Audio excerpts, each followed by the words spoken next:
Midnight on Earth podcast with your host, Jake Weaver. Engineered by Cedric Swan.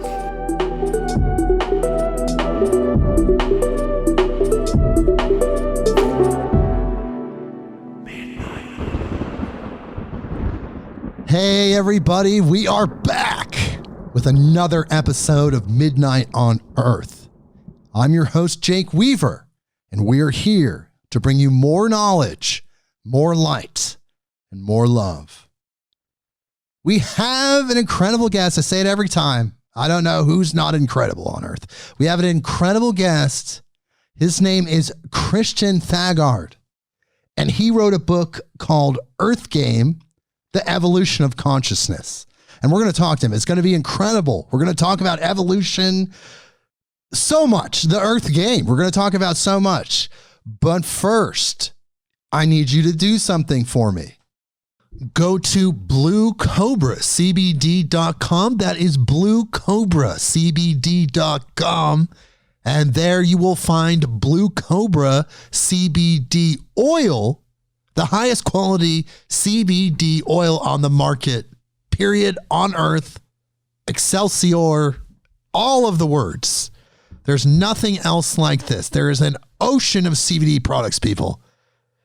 This is unlike anything else out there. This is high frequency CBD oil.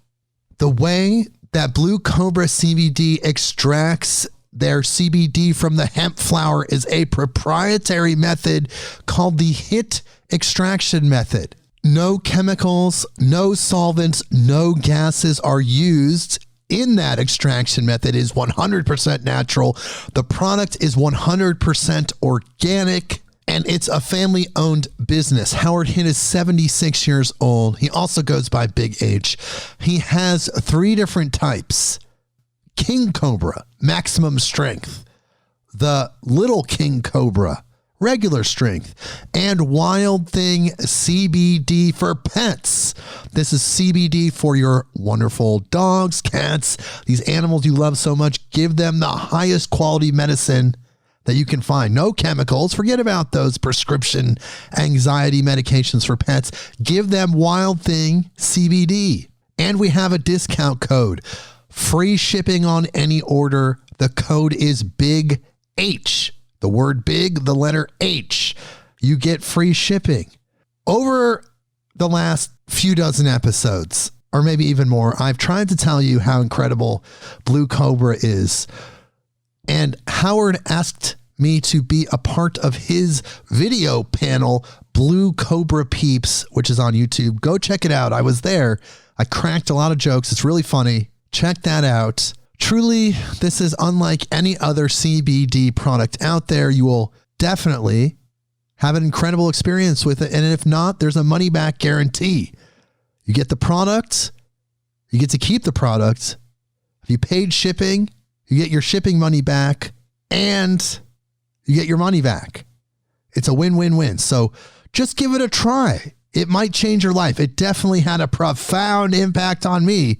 If you go back and listen to all the ads that I've done for Howard, and also go to that Blue Cobra Peeps YouTube video panel, you'll see me tell you everything about how I feel about it. So check it out. BlueCobraCBD.com. That is BlueCobraCBD.com. And when you're done with that, follow me on Instagram at midnight_on_earth. That is the address. You can follow me there. Spotify, Apple Podcasts, Google Podcasts, wherever you go to get your podcasts, click that button that connects us so you know exactly what's going on when these new episodes drop. You know everything. And most importantly, I'm not sure, but word of mouth is huge. Please tell a friend, tell someone that you know that loves these type of podcasts that would be very interested in the evolution of consciousness. I think you know those people. Talk to them. Tell them about this place. Bring them here. midnightonearth.com. Okay. social media shout out of the way. And we're going to talk to Christian Thagard here in just a second, but I'm going to read his bio. So here we go. Christian Thagard has been a dedicated student of metaphysics since 1986 when he was jarred awake by experiences his logical brain could not begin to explain. That began a deep dive into metaphysics that continues to this day. What he eventually found is that the strange world of metaphysics actually makes all the sense in the world if one takes the trouble to look closely enough. In the meantime, Christian practiced law for more than 4 decades in the areas of financial law, contracts, infrastructure, energy, government, corporations, and pensions. Eventually, though, it became time to step away from that and pursue his passion for understanding and explaining metaphysics. He completed a manuscript he had been working on for years and published this book we're going to talk about, Earth Game, The Evolution of Consciousness. It's about who we are, where we are, how we got here, and why we are here. It's the book he would have loved to find way back when he first became aware that this physical world is not what it appears to be. Christian has by no means abandoned the logical approach that served him well in the practice of law. His premise is that if you understand how the game works, then you can navigate it better and craft a better experience. He feels that many who would wake up to how this reality works don't do so because they can't see how it makes any sense. He sees his book as a bridge and a very practical guide. On his website, christianthagard.com, and I'll remind you of this at the end, Christian has posted articles on a wide range of metaphysical topics, including how reality is manifested, quantum, that is multidimensional aspects of our reality, simulation theory, and whatever topics capture his imagination. Christian lives in Alberta, Canada, and is thoroughly enjoying Earth Game, in quotes. His joys include his family, spending time in nature with his dog, and all kinds of games. Hello, Christian. Thank you for joining us. How are you feeling today? Hi, Jake. I'm excited to be here. Thanks for the introduction. Well, incredible book. I read it yesterday. It was an incredible book. I learned a lot. But reading your bio, I'm not sure if I understood what happened to you in 1986. So let's start there. What happened to you in 1986 that jarred you awake? Ooh, how far down the rabbit hole you want me to go here? Well, maybe I'll tell the story. Well, that's a big statement. It's a big statement. You had an experience. It must have opened your third eye, pulled you into a higher understanding. What was that? Well, I was kind of your basic normal person, less normal than you'd think. I'm a young lawyer. I'm playing sports. I'm just living my life. And probably about a year before then, I went to a seminar by a guy you probably heard, Brian Tracy, okay. The Phoenix seminar. At the end of that, the first day, there was a guided meditation. And I went so deep, it was sort of a, what the heck was that? I got to go there again. And I did every single day. It was sort of, what did I just touch? Because that was different. And then and by the way, to your listeners, if you want to change your life, meditate, because you reach beyond, you open doors, things will happen. So I'm sort of minding my own business, August of the next year. And in comes his voice. And I've never had voices in my head or anything before this, nothing sort of paranormal. And then it comes very, very clearly, and it lists out in considerable detail, blow up your entire life and go move to this other city and be with this woman you haven't seen in 11 years. And I'm, what? And my response was literally F off. And they said the exact same thing. They repeated the exact same words. And I said, yeah, like I'm the kind of person who would do something that crazy. And they said, do it. And that was the end of the conversation. And I thought, what just happened, except that there was this kind of buzzing that went on for about 6 days. Not tinnitus, not anything sort of physical, but sort of what's going on. And I can't talk to anybody about this because it's too weird. And I can't eat, I can't sleep, I can't talk to anybody about this. 6 days, after about 6 days, I finally said, with my arms outstretched, looking to the sky, all right, I'll do it. And then I felt the eeriest calm that I've ever felt. And I thought, what have I just got myself into? Well, I went down that rabbit hole, and it's been nothing but a love story with my soulmate in all these years since. And the adventure has been a fabulous adventure. But what happened to me after that is, okay, and by the way, I'm a Virgo rising in Enneagram 1. So I am a logic-seeking missile. I got to understand. I have no tolerance for cognitive dissonance. I need to understand what's going on. So I start reading everything I can read. I'm reading a book a week. I'm diving into all the classics, and it's sort of what is going on in this world. And it took a long time to sort of come out and start to see, I get it. It all makes sense. And from here, can I segue into how I wrote a book? Of course. How I wrote a 191-page book? Yes, and of course, because this feeds into what is the Earth game. That's what I really want to know.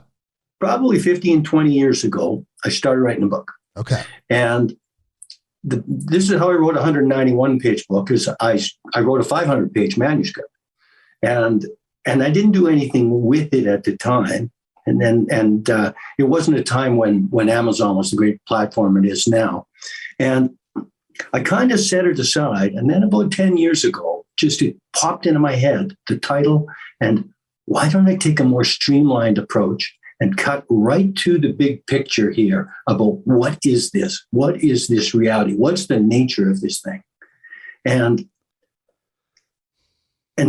so I narrowed my focus rather than, how we always, there's a tendency we want to tell the world everything we've learned. Yeah. Well, okay, what will be of service to people? What would really help? Where? And I realized that my path as this logician was, how can we help people whose just logical brains shut it down? Because I've been going to wonderful metaphysical type conferences for decades and decades. And it's always about 65% women, 35% men, because the men are all got their arms crossed saying this doesn't make sense to me. Well, when I discovered, holy cow, this metaphysics makes sense, I want to help it make sense for other people so that those whose time is now, who are actually ready for that choice between red pill, blue pill, and not everybody is, but those who are ready will have a little bit of courage to say, okay, this isn't crazy. And then the other bridge that stirred into it, I've probably read about 20 books on quantum physics. And I'm no scientist, but that stuff just fascinates me because it's all the clues are there that, holy cow, this isn't what we think it is. And then it's just an adventure starting to stir the pot and dig into it. And I'm sure your journey has been similar in that way. Well, once you understand the higher frequency information, you get behind the scenes of reality, the backstage of reality, you start to grasp. I don't even know if you could truly understand fully, but if you start to grasp those concepts, yes, it opens you up in a different way. You see the world in a different way. And actually, it's a more truthful approach. But you're saying in your book, though, that we're in not a Matrix, like the Matrix movie style simulation, but we are living in some sort of game, some sort of Earth game. Tell me about this. Well, it's fascinating. You mentioned the Matrix, and probably you won't be shocked, it's probably my favorite movie of all time. Okay. But where we are is actually kind of opposite to the Matrix. And everyone will know that the Matrix was a simulation created by this artificial intelligence machines. Yes. As a way to have human brains stimulate electricity for the benefit of the machines. It's kind of opposite here in the sense that we downstepped ourselves into this reality for our own adventure. Nobody sent us here. None of us are here against our will. We made this game so we could play it. Right. That's the exciting part of it. We're not prisoners here. We're not being manipulated. We thought this would be really cool, and we're doing it. But is it binary in nature? Because you think of the binary system as a human creation. And when people start to visualize our reality as kind of a situation that we step into for lessons and other reasons, you start to wonder, what is it made out of? Is it binary in nature, or is it something different? Well, good question. You said binary is a human creation, but why do you suppose we designed our computers that way with a on or off? That's all they are. Right. But if you look at neurons in the brain, they fire on or off in amazing combinations and what. But really, neurons, everything you see, every color, every sound, it's all a yes or a no. It's binary.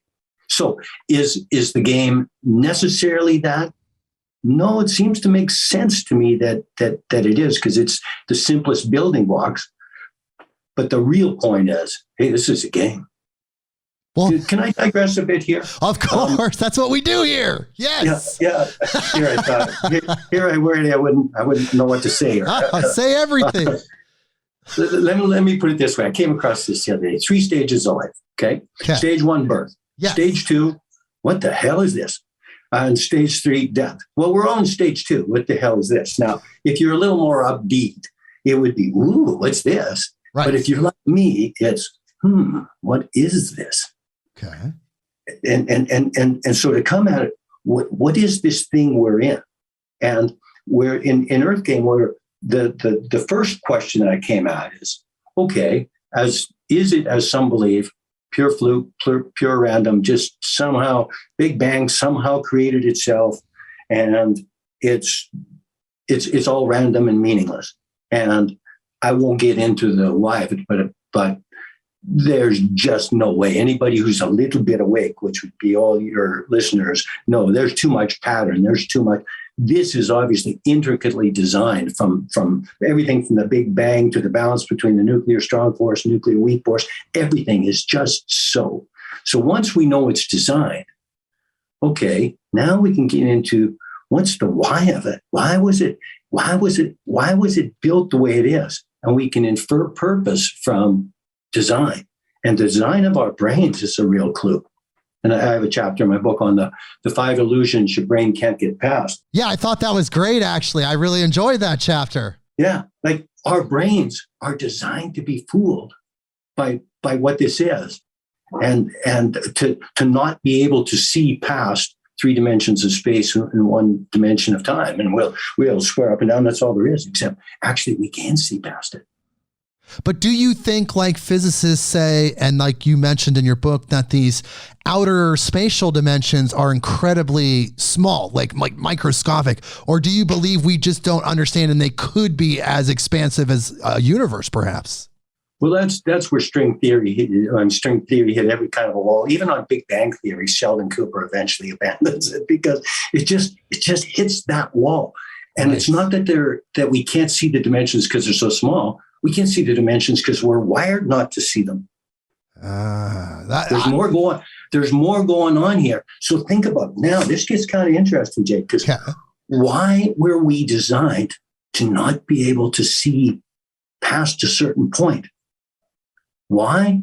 Because, well, for the game to be meaningful, you got to turn free will loose. Now, if we knew who we really are, it all being, as I call it, an itty-bitty piece of God having an adventure, then free will wouldn't kind of mean anything. But instead, we've got those polarity choices all day long, right from light and dark, good and evil, you name it. Right. And it's meaningful when we have amnesia. We don't know who we are, and we can't see beyond this density that we crammed ourselves into, so we could have this adventure. So it's part science experiment, it's part joyride, and it's part this sort of this, like so many of our stories. Do we blow ourselves up, or do we find our way to the next level. Well, I think we are going to find our way to the next level, but do you think, Christian, that some of these psychedelic drugs like dimethyltryptamine and some of the very powerful LSD experiences and other hallucinogens can separate us from the three-dimensional, four-dimensional filter and allow us to experience the actual space, maybe visually in the mind's eye, of these higher dimensions? Now, I was hoping you'd ask about or raise psychedelics, because I know you have on some other podcasts. And personally, I haven't gone that route. Wow, really? But I don't judge it, and I don't say don't do it. Okay. And I've friends who have, and there's a wonderful book, by the way, Quantum Science of Psychedelics. Oh. It's by Carl Kalaman. You should look this guy up. I know. I'm already interested. Yeah, he'd be a great guest for you too. For sure. And it's a fascinating book, and you'll never see history the same again. But here's the catch on psychedelics and why I don't personally go there. What do? They all work on the pineal gland. Right. And the pineal is another brain. Okay. We've got our brain that's designed to be fooled by these illusions. Okay. Okay. We've got the heart with its own neurons that is quantum, that's multidimensional. Yeah. Isn't as easily fooled, which is why our heart's a little smarter in our brain. But the pineal, it's the doorway. It's the intuitive doorway, and it can short circuit for instance, the illusion of separation. Okay, that's one of the illusions our brain is wired into our brain. You're you, I'm me. We're not the same. We're separate. Except that's kind of illusion. We're all part of the suit of God, if you will, in actual truth. We're all connected. There is a oneness. The magic of psychedelics, which is why I'm anything but I'm not negative about psychedelics, is it goes straight there, works on the pineal, shatters that illusion of separation. And I know people who swear they will never be the same again, because once you see it, you can't unsee it. Exactly. But here's the catch. You can get there by meditation. You can activate the pineal, and you can go anywhere that you could go on drugs. You can go without the drugs. So you don't have to do all the throwing up that you do on ayahuasca. I don't know if you've been there. I haven't. I've tried most of the psychedelic substances, some probably in excess, but have not had an ayahuasca experience personally. Yeah, I mean, it's as you said before, it's life-changing for so many people, and the results last, and there may be some therapeutic future. But hey, folks, meditation will also get you there. Focus on the pineal. And you know who's doing a lot of work with that right now? A name you probably know is Dr. Joe Dispenza. Oh, yes. He's very famous. Love Joe Dispenza, man. He's incredible. Yeah, me too. And he's focused on the pineal. That's sort of where the magic happens. Okay. Well, there is a theory. Now, this is just a theory from legendary author Terence McKenna. And he feels like, I think it was in the Food of the Gods book, that he felt like meditation historically worked in conjunction with psychedelics, and that together it's even more powerful than each of the other by itself. I probably won't test out that. Because you know what? I like, hey, you're happy where you're at. But I get such a good stone rush out of meditation. I don't need anything more. Well, you're not the only one that said that. There's thousands and thousands of people that have had the exact same experience. They talk about that. Even people in India, when psychedelics were being popular in the 60s and 70s, they would often say, well, if you like psychedelics, you should try meditation.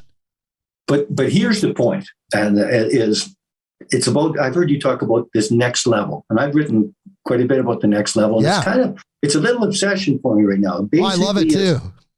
It's we move from being in this density of three dimensions of space and one at a time into multidimensionality, and I love the shorthand. We go quantum. Right. It's so cool. And I'll tell you one more story. This was maybe 7 or 8 years ago. I came across this notion, which your listeners should do. Just describe yourself in 6 words or less. And I thought, isn't that an interesting exercise? Now, of course, I'm practicing lawyer and what, but that wasn't going to get into those 6 words. That was just Clark Kent at the Daily Planet in my own imagination. If you catch the reference. So to me, those 6 words were, he knows there is another level.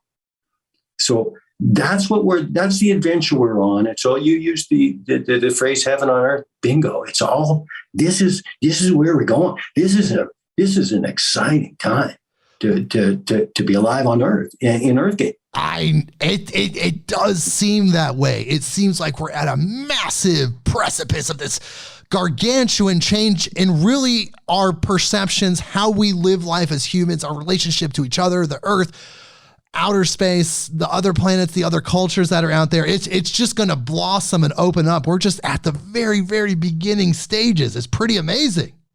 And one challenge we have with that is our sense of time. We tend to, okay, is it this week or next week that we hit this heaven on earth thing that we're fully, and the answer is we're just enjoying the journey. Right. And this is a journey that humanity writ large, it could be hundreds of years, thousands of years. And the perspective from those who speak to us from the other side of the veil, there's some wonderful channeled sources. They don't have our sense of, is it this week or next week? But just enjoy the ride. And it's not something that we drag everybody along with us that we have to get everybody lined up. Get all the 7.9 billion lined up and we'll all step across together. No, it's an individual thing. And for every step forward you take, Jake, you show a path for the next guy. So it's fun, and it's also being of service. And in the meantime, you get more love, more joy, less fear, less anger. Your life just gets more abundant, more fun. Yes, it just seems like one day as we grow, we'll wake up or we'll just look around us and we're there. We'll just be there. As you say, it'll just be a journey and then we'll be there. And I've heard you say this too, and we'll look back and we'll go, my goodness, those were barbaric times. Yeah. And I don't want to get political here too far down this rabbit hole, but even the stuff that's going on in the world right now with the madman across the water is the war is, to me, the real story there is the world's reacting and saying, yeah, we've just had nations conquering each other for as long as recorded history, but somehow it's not okay anymore. It's sort of, oh my God, it's the horror. And so we are evolving. We are collectively changing. We're on our way. And in fact, I've heard various sources, and it feels true to me that we passed the turning point. Yes. We're going to make it. Yes, we're not going to blow ourselves up. We're actually going to make it. Yes. That's true. And I'm just going to supplement what you're saying is that the Hopi, the Native American tribe, the Hopi, who have the longest oral tradition of any native tribe, they claim that we chose around 2008, they sent an ambassador out to speak publicly that we have chosen if I remember correctly, the one heart path or the single heart path, where previously we had reached a state of evolution and then essentially blown ourselves up 4 other times. But now, as of 2008, 2009, we're past that point and we're farther collectively, maybe not technologically, but collectively than we've ever been before. And we're not going to blow ourselves up. This is coming directly from the Hopi, the Native American tribe. Yeah. And I've read too from, again, sources that ring true to me that this whole 2012 thing was the turning point. And we made the cut. We made the turn. It seems so. And we're kind of being celebrated. And now as for how fast does this happen? How fast do we transform ourselves? How fast does our world just become more and more peaceful and prosperous? That's up to us, individually and collectively. But in your book, though, you do say that evolution is pre-planned. Can you talk about that a little bit? You're like, our experience, like we chose it, and though free will does exist, effects create causes. Well, no, that's more at the individual level of how you create your world. Just to give a bit of perspective on that. Thoughts on every time you think a thought, if there's an emotion associated with it, you'll know what the vibration of that thought is. And the vibration is going to downstep into your reality. It plugs into quantum physics. That's what's going to precipitate out of all the possibilities into your world. But it's not. It's there is. Oh, I know what you're referring to.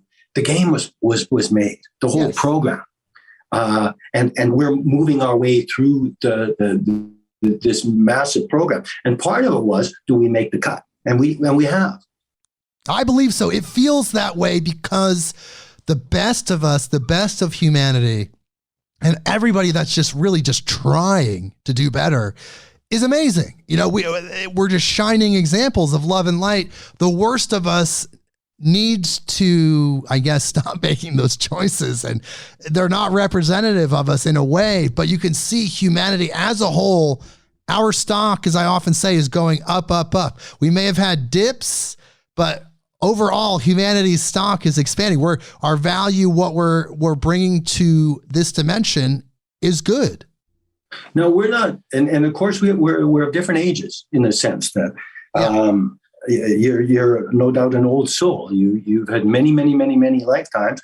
Quite possibly, you got some starseed experience before that. I resonate so strongly with Sirius, and there's evidence or there's indications that this Earth game, it's been played before. Pleiades before us, Arcturus before that, Orion before that, Sirius before that. Who knows what else stirred in, and this is just in our little Milky Way galaxy out of billions of galaxies. There's a lot going on here. But this is why the Earth game thing is such a hit, and why everybody wants to be here, why we got 8 billion people, and why we're getting allegedly all this attention from everywhere outside of our planet. Is we're at this turning point. Will they blow themselves up? You know, it's a drama. Will they make it? And then how? And they're watching our progress. And Pleiades did this 1 million years ago. So this Earth game has happened at various places all over the universe. So let's help people understand this. I'm just going to ask you directly: what is the Earth game? Because you're saying it's just a concept. It's actually not necessarily bound to the planet Earth. So let's help people understand this. What is the Earth game? Well, okay, let me use, I always, in my legal career, I was very careful to define my terms before I use it. So I'll use God, whoever did the Big Bang. Okay. Which is an amazing thing and set everything in motion with just a precision that you should just be in awe of every day of your life. Okay? It's the grand overall designer, as they say. So that spins out into all these little pieces of God that then downstep into you. You're an avatar for one of those itty bitty pieces of God. And that's what's going on here. You're an itty bitty piece of God having an adventure and doing a science experiment. So what then would you say is the purpose? You're here, like you said, you don't get the memories, you forget everything prior to your birth, but then the evolution, you're here to get a certain set of lessons, of experiences. What do you think about that? Well, some of it, and this is why I call it Earth Game, which is, I mean, most of these thoughts didn't originate from me, or they're not unique to my expression. Sure. In fact, if I have any superpower at all, which is doubtful, I think I can know what truth feels like, and I know what things now. That doesn't ring true. Okay, so sorry, I lost the train of your thought there while I was on my digression. No, we were just talking about the Earth Game and what its purpose was. Oh, okay. So it's a game. Enjoy it. This is God having a blast and doing a science experiment. What happens if we turn free will loose within this density, and we put in this multiplayer game And it's a show. And it's a joyride, because let's face it. Oh my goodness, did they design a beautiful planet? I mean, just the physical beauty of nature, the animals, flowers, plants. I mean, beaches, mountains, you name it.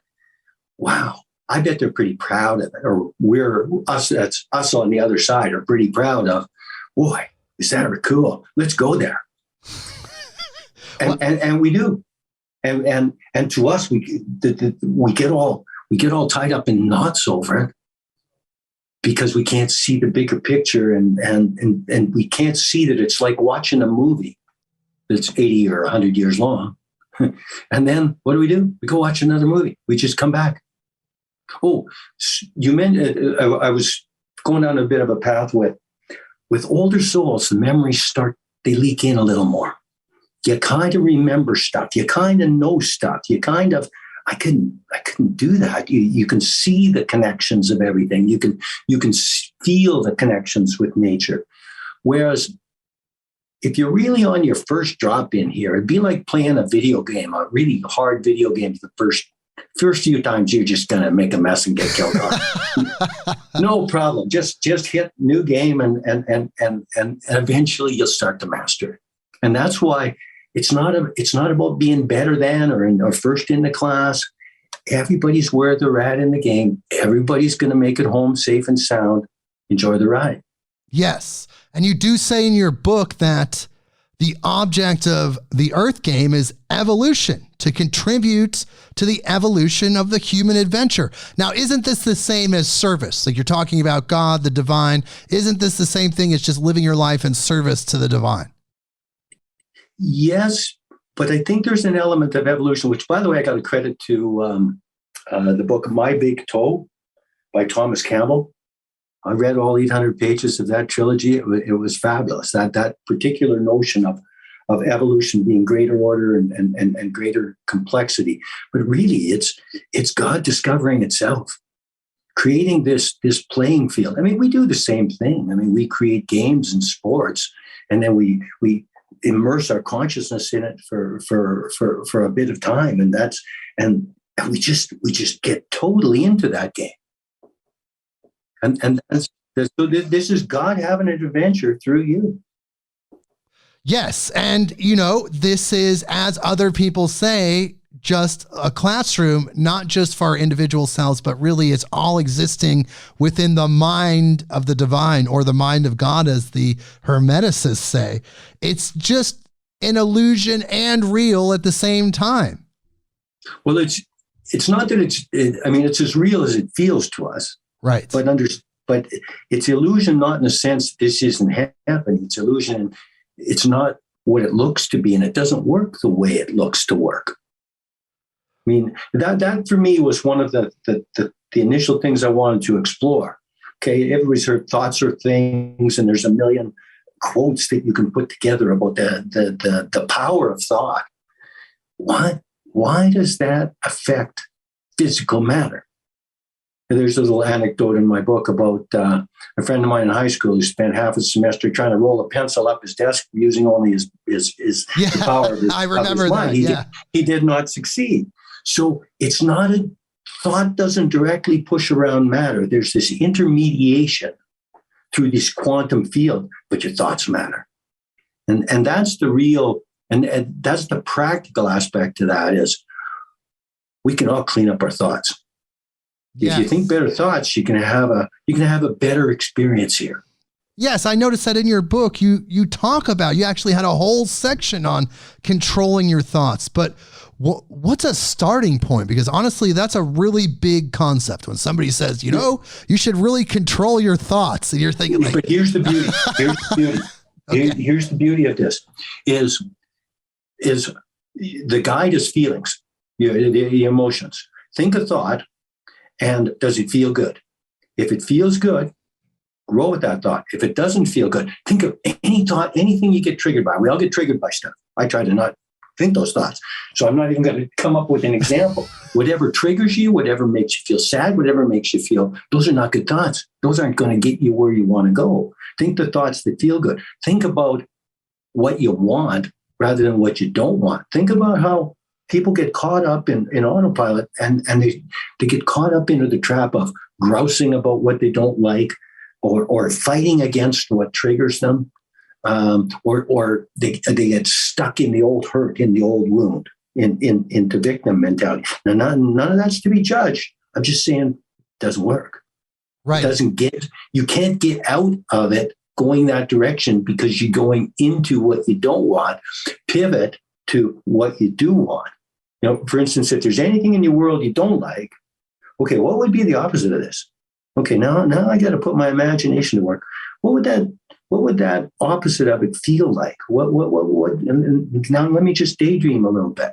Now you're starting to put the technology to work.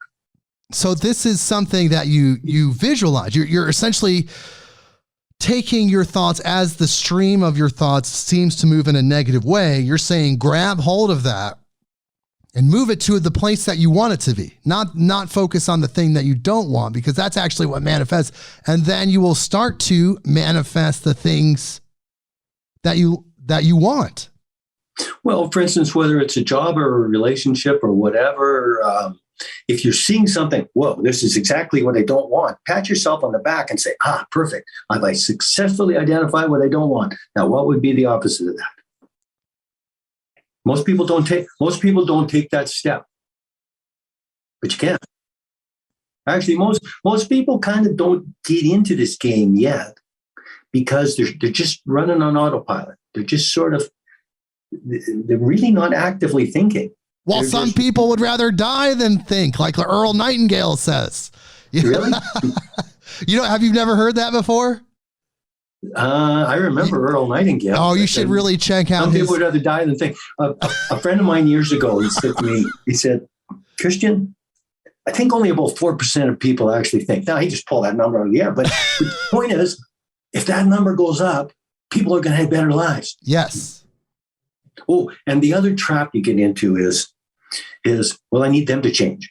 Well, good luck with that. I need other people to fix my reality. No, you're looking in the wrong place. Right. I think I included this in my book. The old line is true. The beatings will continue until morale improves. And that's all inflicted, because that's the thing about your book. I felt like overall, it's a great kind of self-help book dealing with the constructs of personal development and how they relate to the functions of the universe and consciousness. I mean, it was just a really, really powerful book, because you talk about the Earth game, and it kind of hooks people in with this concept of what reality really is. But as you go through the book, I mean, it touches on all kinds of really powerful topics that all flow together really well. And I felt it, and I know I spent a long time sort of setting the stage. But if you don't have the big picture, like, you got to start with the big picture. I certainly learned that in law. And there's always a bigger picture than you imagine. If you can get the big picture, now all these other things start to slot in. And then you get that. I see how this works, and it isn't the way my brain thinks it works. But I can make these little. And I've been I do science experiments on myself, and it's sort of like, whoa, this stuff works. Yeah. Well, tell me though, why is it important to exist in a 5-dimensional reality? You talked about that in your book, the 5 dimensions, and to live in that multidimensional perspective, including that extra awareness. What is a 5-dimensional reality, and why is it important to live there? Well, I don't know if it's important for everyone to live there, because if you're not ready to wake up, then it's no shame on you if you don't. But if you're ready, it's more empowering. You've got a whole new palette. Now, what's it going to look like? I don't know. I heard one source who was trying to explain to us what's going to be like when you kind of go quantum. When you're fully engaged in multidimensionality.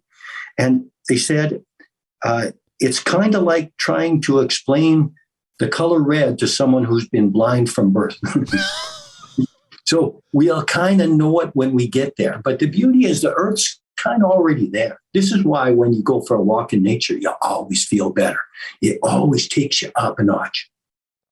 The Earth's already there.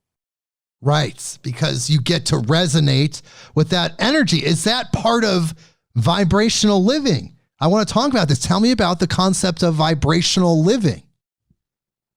Well, it's sort of what we're talking about is if you feed yourself with high vibration, good things are going to happen. And you'll have problems to deal with. You'll have speed bumps, but they won't take you down. You won't go into some sort of spiral where your life just becomes a nightmare. It'll be full of abundance and love and just more and more and more. High vibration, because let's face it, it's a universe of vibration. It's a universe of thought. It only looks to be full of matter, and it's not really full of matter anyhow. It's mostly empty space, and what scientists call dark energy and dark matter, because they can't figure out what the heck the rest of it is. Well, it's consciousness. So live in that space. Understand that it's not about just pushing things around and pushing people around. It's bigger, and it's just what you feed yourself as well. Like you said, you touched on the concept of the high vibration diets in your book, which is kind of interesting because, way back, if you look at our episode list, I could tell we're similar frequency people. We had an episode about the high frequency diet, which was something that myself and another guest kind of came up with as we were talking, but we were focused specifically on food and not eating foods that were high in inflammation and things that were, sugar and things that are detrimental to the physical body. But you brought that up as even farther than just the physical experience. Anything that you allow your consciousness to interact with is part of that high vibration diet. Yeah, I mean, I can't watch murder, death, kill movies anymore. I just can't do it. I can't either. I don't care how well it's done. I can't get there. And yeah, I can just go for a simple walk and talk to pine trees, and I feel like I'm on top of the world. Yeah, so that's one of the things. It's like, people put this media in their consciousness. When you close your eyes, if you think about it, when you close your eyes, it's a screen. There's a mental screen, and your conscious mind is looking again at a screen, processing these horrific images in some cases, like Christian was saying about these horror movies. And the subconscious doesn't know the difference. It just processes these awful, horrific images, because it's seeing the screen. And as you kick up your sensitivity, your energy sensitivity, those images, those movies, those experiences, fictional or not, become pretty much spiritually grotesque because... Yeah, they just don't work for you anymore. Yeah, because your spirit is just like, no, that's not my frequency. Well, and here's the beauty of used my phrase vibrational living. Well, I don't know if I invented it, but it's a good one. But it defines the range of possibility in your world. And you kind of want to get that up so that the range of possibility ranges from good to great, as opposed to from nightmarish to mediocre. Well, it's... You need... This isn't airy-fairy stuff. This is pretty practical stuff. This is, have more fun here, people. I want everybody, like I use the expression theme park Earth. It's a beautiful place. It's a gorgeous place. It's an exciting place. Come on, let's enjoy theme park Earth instead of getting all mad at each other. Yes, your life should never be a bore. It should be an incredible situation. It should be full of energy and love and vigor. And it's all a matter of attitude and perspective. And when you tap into the truth, like you're saying, of what you're talking about in your book, you start to experience those things more. But really, the root of all that, what we're talking about, is creating your own reality. So you have to tap into the art of creating your own reality. And something you said in your book that I thought was really interesting, you said 3 tools to be aware of when mastering the art of reality creation are desire, imagination, and expectation. And you said they get a bad rap, but please tell our listeners a little bit about that. Well, I got to give credit to this particular notion goes way back to probably the first channeled entity I ever listened to, Lazarus. Okay. And it was beautiful stuff. It was just full of light and love. Doesn't put out much anymore. And I remember there was a phrase early on that I stumbled on in the 80s, and it was, you create your own reality. There is no asterisk, there is no fine print. And that phrase, it just captured me. what does that mean? You create your own reality. How does that happen? What's the mechanism? So desire is that, what do I want? It's you're programming it. You put it out there. Okay. Imagination. Now you start to build it out. Now you're putting some fuel on the fire, but you're going to need some expectation. But just keep tending it, and even if it seems unlikely, eventually it goes from crazy pipe dream to it kind of has to manifest. It has to drop into the world. And the thing to avoid along the way, and Mike Dooley, I credit for this one, is avoid the cursed hows. Just don't worry about how it's going to happen. Just whatever lights you up, just stay focused on it and say, universe, handle the details. Because that's what the universe does. And it's genius. It's brilliant. That's part of this whole program. And that's why I say effects generate causes. When you've got that engine of creation going, the universe says, I'll get it to you. I'll get it to you in the right way, in the right time. Yes. And very many personal development speakers would say that you are creating a vacuum in that situation, and nature abhors a vacuum. That's just regular physics. So when you make that choice, you make the leap, you create a vacuum, at which point the universe fills the vacuum with what you're trying to accomplish or what you need. Now, Abraham Hicks makes a, I love their stuff, by the way. They make a really good point about the law of attraction. It's not about just thinking, I need money. Well, because that's not going to attract money, because what you're sending out is scarcity. I don't have money. And the universe says, okay, no money. It's the vibration of what you send out that is the order that the universe feels. If you can send out a vibration of abundance, even if you don't have, 2 Bitcoins to rub together, then the universe will fill that.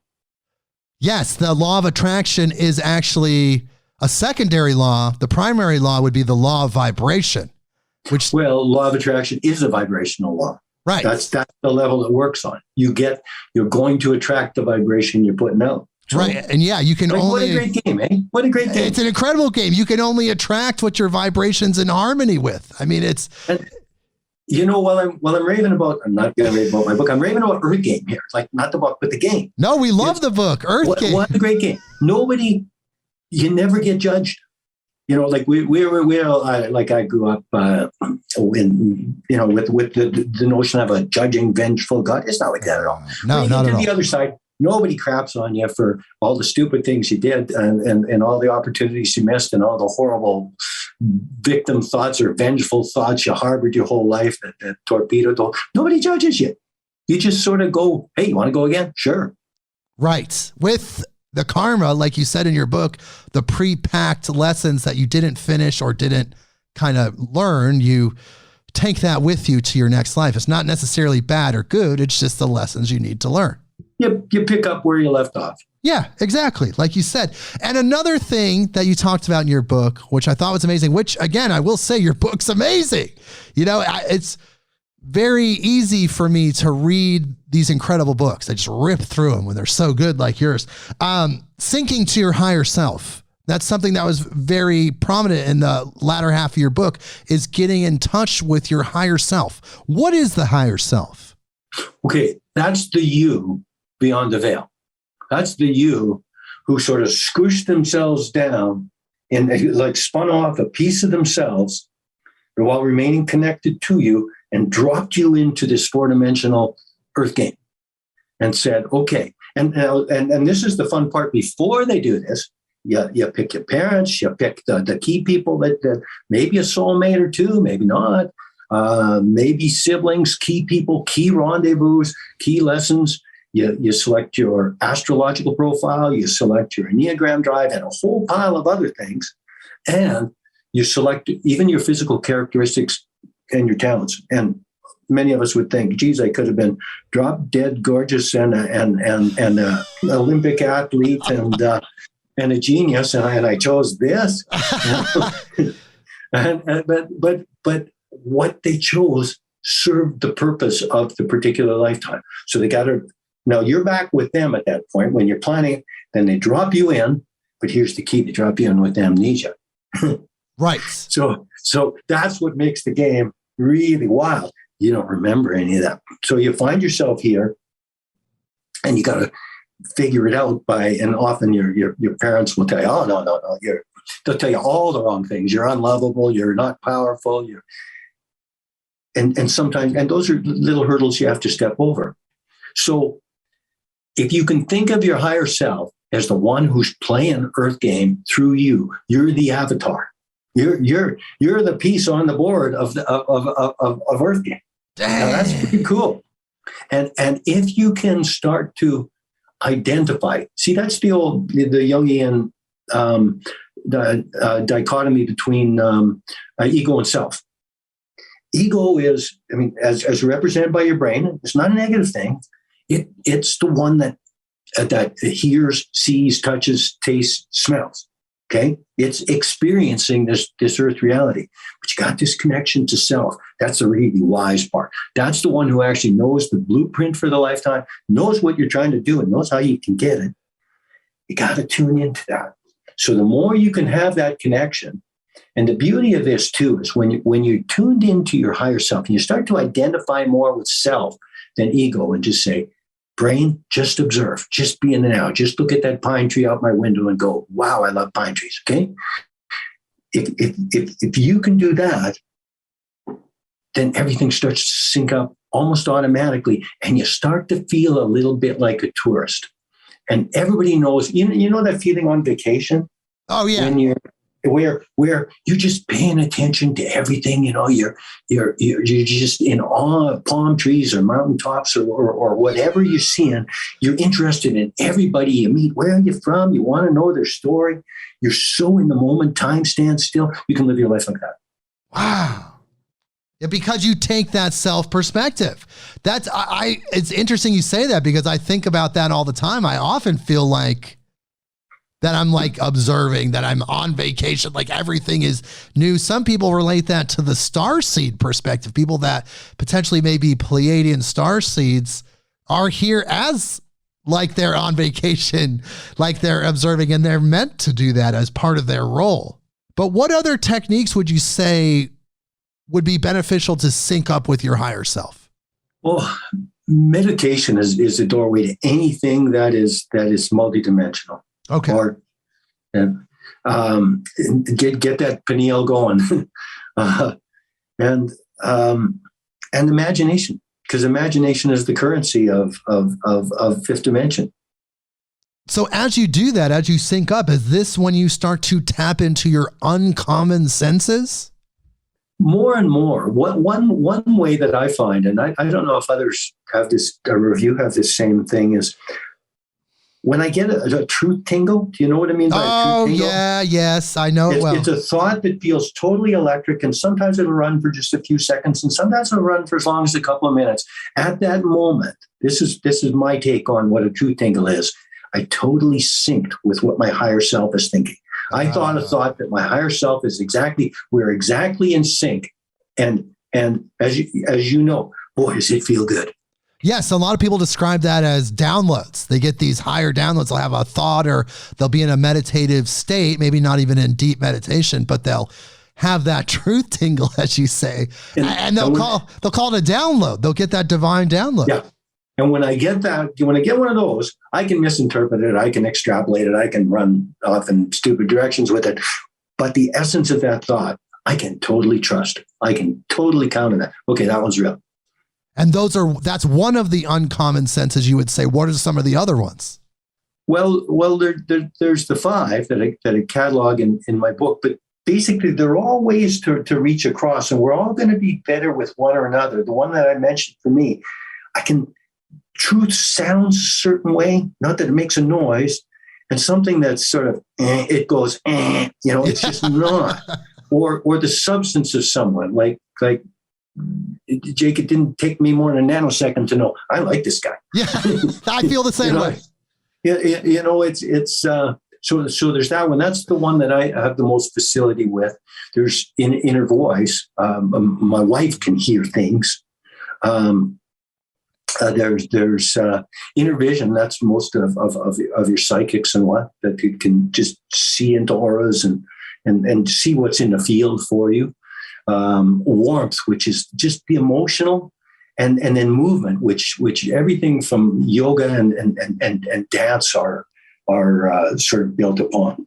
So you would say, though, that these uncommon senses aren't unnatural. They're part of the natural human experience. We have just been conditioned to tune them out over time. Exactly. It's quantum. Now, I'm told babies are multidimensional till around 6 months. Oh, wow. Animals are multidimensional. That's why my dog can tell when I've hit the high notes in meditation. like if I hit a really good space, she just jumps up, licks my nose. How interesting. Wow. She can feel it, you know? Well, some people talk about how their pets can see things like ghosts, these paranormal entities that are outside of our frequency range. Sure. Yeah, our human brains are actually, we're the slow kids in the class. But we have an incredible manifestation ability. We can make something from nothing. We got more to work with than just the brain, which is an amazing computer and an amazing observer. Right. It's still the best computers on the planet. Well, you did say in your book, though, as well, and I keep quoting this book because that's how much I loved it. I love this book. I want everybody to check it out. To excel at the Earth game, you need thinking and feeling to dance together. And I thought that was so cool because you have to create that synthesis of the senses, the uncommon senses, and more. Well, there's no bigger trap than intellect.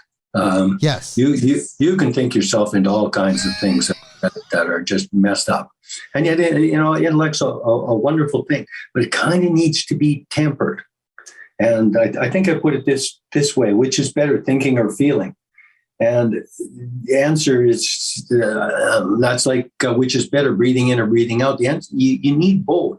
And I use the metaphor of we love music. Oh my God, do we love music? We just love music, but it's almost always words in music. And the words are like the thoughts and the feeling, and it comes from the music. And when the two sync up and they dance together, you got something that we all fall in love with. And that's how you're saying we should live in the Earth game. Yeah. You think a thought, just try it out. Think a thought. And just, even if it's, do I want this? Think the thought and now feel for the feeling. Feel for the feeling. Trust the feeling, because you're actually accessing the intelligence of the heart center at that point, which has access to, it has multidimensional access, which our brains do not. Yes, I've heard that as well, because what I've understood about the heart brain, and if people don't realize this, there's probably some listeners that don't know this, there's actually neurological activity. There's neurons in the heart area. There is truly a heart brain, and studies have shown that when there are events coming, whether they're like an accident or somebody's going to spill a glass of water or something like that, the information coming from your heart reacts to it before the event happens. Essentially, your heart can see the future. So it's outside of time. It starts to react before the event happens. Yeah, Greg Braden's done some great stuff on great explanations of all that. And one of the weird things too, because the heart has its own kinds of neurons, is and this is a freaky thing. People who have heart transplants get phantom memories from the person they got the heart from. Oh my God! I guess I never heard that before. That's wild. That's real science. Yeah. Oh my God. Or at least where I read it said it was. But that makes sense. I use a technique. I don't know what we got one of those Hey Google things in the house that right. I marvel at how fast they are and how accurate they are. Well, I use Heart Google. Okay. So you drop your consciousness into your heart. I do it by dropping from the fifth chakra and lifting from the third. The blue and the yellow spiral into green, and maybe tap there if you want. But now when you're in your heart, ask the question. And the answers they're amazing. and they're often very few words, very succinct, and it's a great technique for tapping into that greater intelligence. Do you think that heart brain is similar to the subconscious mind, that they're just rooted in the ethereal, the eternal, and it's just another interface point? I don't know, but to me, the heart brain, it has access to everything. Like, let's face it, if we're all itty bitty piece of God, we're all a holographic we're holographic. We're actually tapped into everything. Yeah. So it's like having access to the internet, only on a cosmos wide level. But as you say, we're not ready for that information yet. We have to evolve into that ability to process all of that, because if we did, do you feel like it would be overwhelming if we as humans, as we are now, were able to access all of that information? It would probably be too much. Well, maybe, but you can just, again, in meditation, which is always a safe space, just imagine yourself stretching out and being everything. It's a very blissful experience. And then you zoom back down to this tiny little itty bitty speck within this one particular theater of operations called Earth. And it's sort of like, okay, I got a little perspective now. Well, you did say in your book, and I, like I said, I'm just going to keep quoting it. Meditation is the gateway to the next level. And the next level is, like you said, where we're going to, but it's a higher place. So as you meditate, you expand yourself and you start to open up to that next level. And some people say it's already here. Like heaven on earth is already here. We just have to raise our awareness. I think the availability is there, and more and more people are kind of stepping into it. Yes, they're evolving. And yet, it's still a shit happens reality. You're going to deal with stuff. There's still all kinds of shitty things going on in this little dimension that we have here. And one of the traps is, and I've had to kind of learn this one. Okay, so all we got to do is get 8 billion people all lined up and we'll all step across together. Well, it's not going to work that way. But what you can do to help is just move forward yourself as much as you can. And now you're showing the way a little bit, and you're creating a little energetic trail. Whatever step you can personally make, you're being of service to others. Yes. That's the interconnectedness of everyone. Yeah. Yeah. Where rather than, well, let me go fix you. I'm going to fix you. No. You just went the wrong direction. Like, fixing each other isn't the ticket here. Just show yourself the way and hope somebody else sees it. Exactly. And is this Earth game? You call it the evolution of consciousness, but it seems like consciousness is fixed. Or not fixed, but it's ever present. It's omnipresent. So isn't this really the evolution of our awareness of consciousness? Well, let me go back to 10 years ago when I got that title, Earth Game, the Evolution of Consciousness. I don't know where the hell that came from. Okay. Sounds great. It was one of those that just sort of popped in and says, here's your title. I love it. Okay. I like the ring of it. Kind of like the sound of it. So it's the evolution of consciousness is consciousness as God, as the thing that whatever created the Big Bang. Okay. This is their adventure. This is God knowing itself. And we're out on the frontiers, man. We're part of the exploration. They're cheering us on. They're watching us. They're celebrating every victory, sharing every tear with us, and never, ever slapping their heads and going, how could they be so stupid? Because it's all part of the process, you're saying. This is God's adventure, and you're part of it. Wow. Now, why did they do that? Why did they? I don't know. What would you do if you were that? I mean, even like, again, you come back to the Big Bang with billions of galaxies, each with billions of stars, and just the number of planets out there. They didn't scrimp on this. They put out quite the buffet, and it's still expanding. And with this one little theater of operations, I mean, it's. But you know what?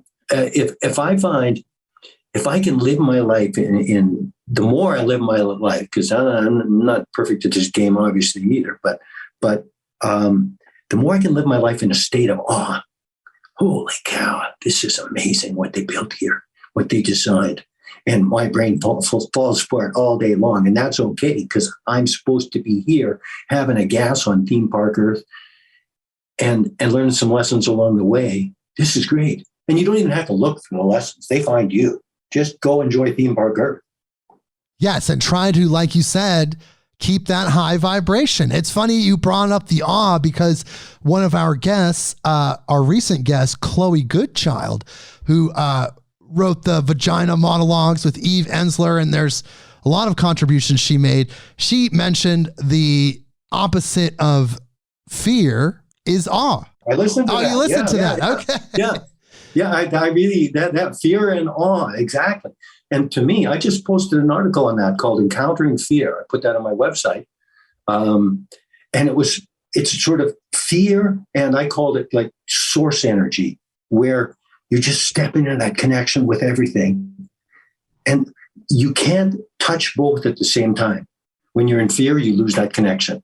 But when you touch that connection, fear's gone. You might still have some crap to clean up, but you're not in that paralyzing emotion that I think I think a lot of people, and I'm sensitive to this, that people find this game really hard. This is people are in a lot of pain. People are in a lot of fear. People have a lot of anger, and then none of that's to be judged. But I've asked, why is this game so hard? Why did you make it so hard? I wrote about that a bit in my book, but just recently, I actually asked that question when I got really connected. Why'd you make it so hard? Why'd you make the game so hard? Because there's so many people find it really hard. And they said, because with the greater the challenge, the greater the celebration. And that answer kind of worked for me. Yes. And then also when we're out of it, we're going to see it from a completely different perspective, and it's all going to make sense. This would be so cool on the other side of the veil. When you look back, you go, that's how that all fit together. Oh my God, that thing I thought was just coincidence. That was all orchestrated. I couldn't not meet that person. Oh, that failure there, that thing that I missed out on, that was essential. Holy cow. You'll see the genius of your life when you look back. And that's going to be really, really cool. And then you'll say, okay, I got it now. I want to go again. Well, then, okay, let's talk about this. What does it look like? What is humanity's purpose? So we get to the next level. And then what? Well, according to one source, Cryon, a wonderful channel source, however many years from now, and it won't be 100, and it'll probably be more than 1,000, and who knows how many it'll be, we get to see the next planet. Wow. We get to be the teachers. We get to be the angels. Whoa, that's incredible. And the other thing, because I know you will we meet up with the other extraterrestrials, and why have we not now? Well, I think there's a real step up on the old Prime Directive now. You remember the Star Trek Prime Of course, Directive? yes. Non-interference. Right. Don't get in there and muck it up. Don't screw this up. Let the Earthlings do this. Let the Earthlings do this. So there's this sort of the hands-off thing, but when we're to the stage when we're at that multi-dimensional level, we'll connect up with all of them, and they won't travel here, like chugging across the cosmos. They'll just be here because with in quantum physics entanglement, distance means nothing. Oh my God! And will we? I don't think in this lifetime, my friend. That's okay. But will we meet up with them? Yeah, we will. And we'll be back as old souls. It doesn't matter if I have this vehicle or you have that vehicle or who has what vehicle. We're still coming back during that time, the ascension time. We're in the earliest stages of it right now, the very earliest stages. Yeah. But we'll be there in different bodies and different lifetimes as that gets to the end stage. Cryon says we're tracking 1 million years behind the Pleiadians. Okay. That's not bad. Who seated here, Ah. And as I mentioned, we were chatting earlier, my own connection is I feel it so strongly with Sirius. I look up at that star in the sky and I just tear up. The twinkle, twinkle, little star off Orion's belt. So I kind of feel that connection. Yeah, I mean, we've all been out there. I feel like multiple planets, multiple dimensions, thousands of lifetimes just to be here now so we can experience this and help our fellow humans wake up and get to that next level. But here's the trap. And as an Enneagram 1, my trap is trying to fix things. Right. Not just because all men try and fix things, but for me, especially, you're not here to fix anybody. Christian, you're not here to fix anybody. You're not here to save anybody. You're here to just, well, A, have fun, and B, can you find some pathways forward and leave it and create a little bit of a light trail that might assist others, to be of service to others. But it's not about fixing, because people they're on their own timing.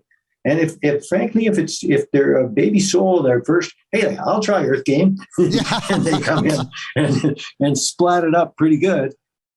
And why are some lifetimes so hard? Well, from that beyond the veil perspective, it's a blink. Even the lifetimes that are like horror movies. I wrote an article on that. Well, we humans watch horror movies, but we know we're going to be okay at the end of the movie, and we know, well, it's only an hour and a half or so. Right, but so there are some horror movie lifetimes. Again, not to be judged, but. Yeah, and those people, unfortunately, as most spiritual people would say, chose that experience, as horrible as it is, and as hard as that could be for some people to hear. They did choose that, as we talked about earlier in the podcast. Well, and free will is an amazing tool. It's a powerful tool, and they don't interfere. They don't interfere with free will, even if we're blowing ourselves up. It's like. Hey, you're 14, you got a learner's license here. Take my new turbocharged whatever kind of vehicle out and see how fast it'll go. You get some wrecks, man. Yeah, free will is seemingly part of the purpose. But as we close here, we've had an incredible interview. It's just been amazing. I want to have you back. We'll have you back again. But I do want to tell people where to find you right off the bat. It's Christian Thagard. That's Christian, Christian, Thagard, Thagard, ChristianThagard.com. And he has his book that you can find out there on Amazon and all the places. And we've been talking about it quite a bit. I love it. I highly recommend it. Earth Game, The Evolution of Consciousness. And on his website, I do want to point out that there are 18 articles and essays furthering what Christian is talking about here. And Christian, before we have you back on at some point in the future, because you're coming back on, I love your energy. Is there something you want to leave our audience with? Is there something you can tell them as we depart today? Maybe just lighten up and have fun with this. And just monitor your thoughts. And if you start to become aware of, okay, well, how much was that a worry thought? How much was that a grump? How many joy thoughts are you thinking? And how many love thoughts are you thinking? And just see if you can trend that up. Because if the quality of the thoughts goes up, quality of your life's going to go up, because that's how the game's designed. Yes. Did you hear that, people? The quality of your thoughts go up. The quality of your life goes up. And I know we all want to have the highest quality life. Well, we're here for just a second. Christian, thank you so much for being here. I really appreciate your presence. Everyone, check out that book. Again, Earth Game, The Evolution of Consciousness. Please hold through the outro music. And everyone, we'll see you next week. Midnight on Earth.